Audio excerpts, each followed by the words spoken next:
Hey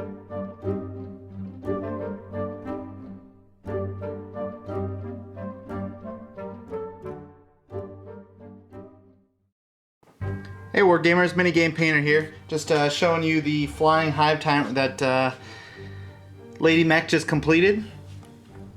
And we are still going to do some of the other options, but this is the primary loadout that we're going to be using, the wings with two twin-linked devours. And this is a kind of a tough model because what I do is I put my magnets in the sockets.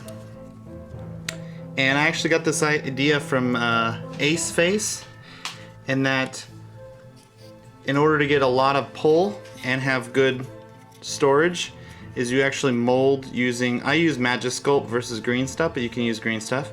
I Magisculpt the two joints together and I put one of those little shell pieces to kind of make it work. But you'll have the two magnets that go into the two sockets, and this whole piece comes off for easy storage.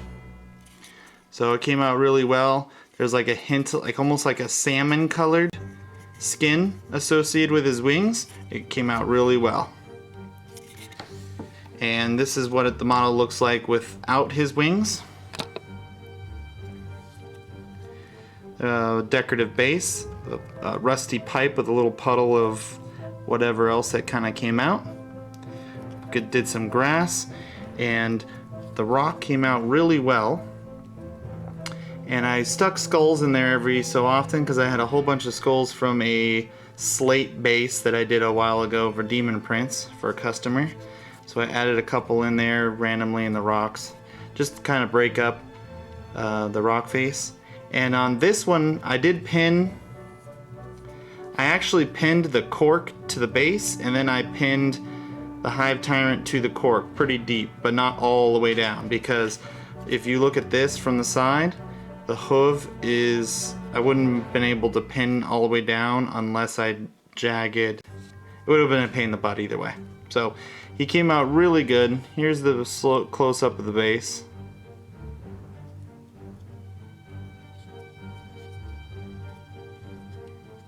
So he's on top of this big rock.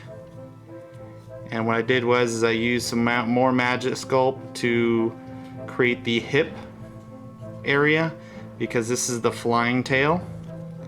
And I took an X-Acto knife and I cut off the base of the tail, so the base that you normally glue, and it's not touching, it's just hovering above it. So it came out really good.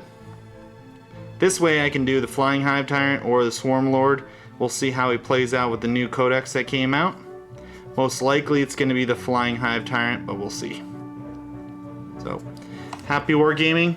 There'll be more to come. We started working on our second Carnifex, and happy wargaming.